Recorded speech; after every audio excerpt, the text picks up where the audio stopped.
Hey, welcome to Fantasy Sports Live. I'm Crazy Gaby, and my apologies for that. Got a little bored, fell asleep. It's a slow Thursday, can you blame me? Only 2 NBA games, only a few MLB games for the night.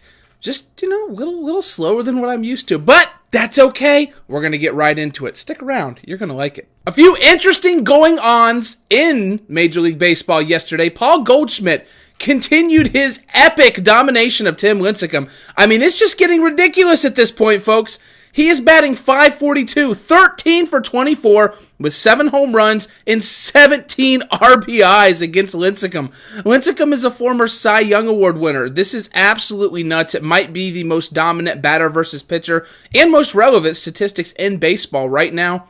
Basically, what I'm saying is, if you see Tim Lincecum facing Paul Goldschmidt again, please, for the love of God, put Goldschmidt in your lineup. Our worst suspicions were confirmed with Josh Hamilton, as he is out of the lineup on the 15-day disabled list. They'll go ahead and evaluate him for the torn ligament in his left thumb. Left right there. They'll go ahead and evaluate him for that in 15 days. Hopefully that's all he's out for. The Angels lineup lacking a lot of potency with him out of the middle. I would be wary of taking their options in all but the best matchups going forward, because without him in the batting order, they're a little less protected. More on that in a moment, actually. We're going to talk a little bit about batting order protection later. Adam Jones was in another talkative mood, as he often is, one of the better personalities in all of baseball, telling reporters, what am I supposed to do? Go home and tell my kids I faced Masahiro Tanaka? Not impressed by the Japanese hurler. Adam Jones always with something to say, always entertaining, and you can bet it's going to be edgy.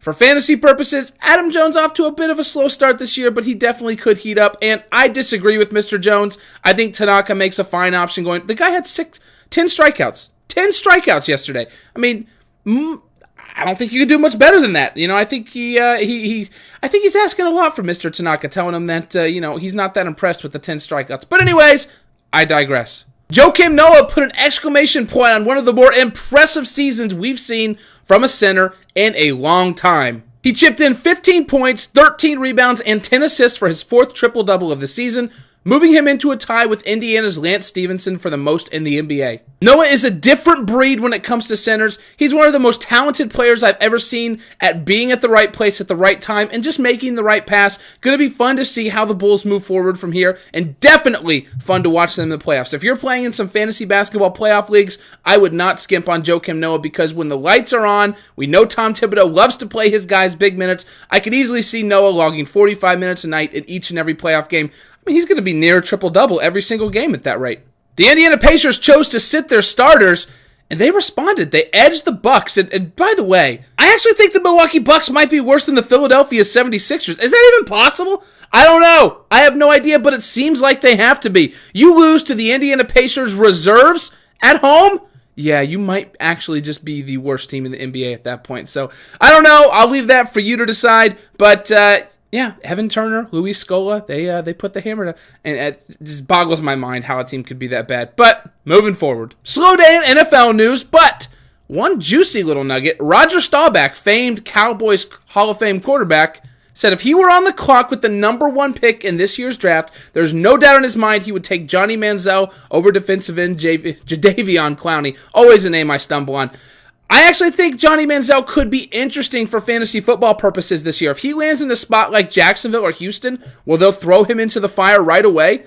The ability to run and make plays with his feet could definitely make him a bare minimum option to check out in some of the better matchups. Keep an eye on him. He might impress you. Johnny Football just might impress you. Onward to tonight's games. Cliff Lee brings his elite strikeout to walk ratio to the table against the Milwaukee Brewers. Now, it's kind of a slow night, like I mentioned at the beginning of this video, and Cliff Lee represents the best pitching option on the table. Gonna be a little tough, though, as the lefty faces off against the right-hand dominant Milwaukee Brewers lineup, but for $15,000, I really think you need to have him in your lineup, as he's the best chance for a quality outing. Jose Bautista for $13,350. Edwin Encarnacion for $12,600, and the rest of the Blue Jays right-handed bats take on Dallas Keuchel in the Rogers Center. Rogers Center, of course, inflates home runs by almost 20%, and both of these guys taking on a terrible lefty. it's going to be a massacre. I would actually wait and see who else is surrounding them in the lineup and where they're batting, and I would target 3 or 4 Blue Jays hitters in most of my lineups tonight. Now, you might be asking, why should we wait until the lineup comes out?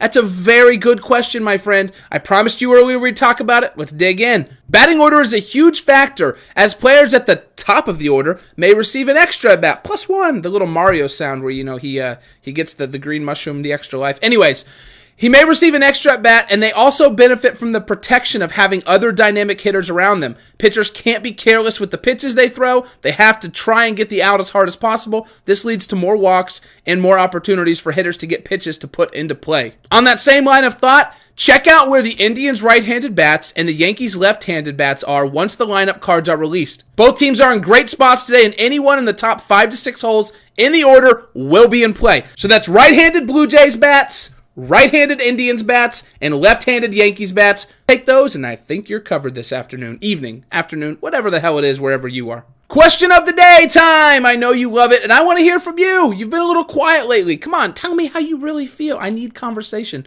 I don't do well without communication. We need to make this a two-way street. So, does it amaze you that players from Japan who have never thrown a pitch in the major leagues continually receive these massive contracts? It historically has not worked out in the past. I want to know your thoughts on that. I personally think they should have to prove something in the MLB first before they get this deal, but then again, that's just me. Thanks for watching Fantasy Sports Live. I'm Crazy Gaby reminding you to be a man, grow a beard.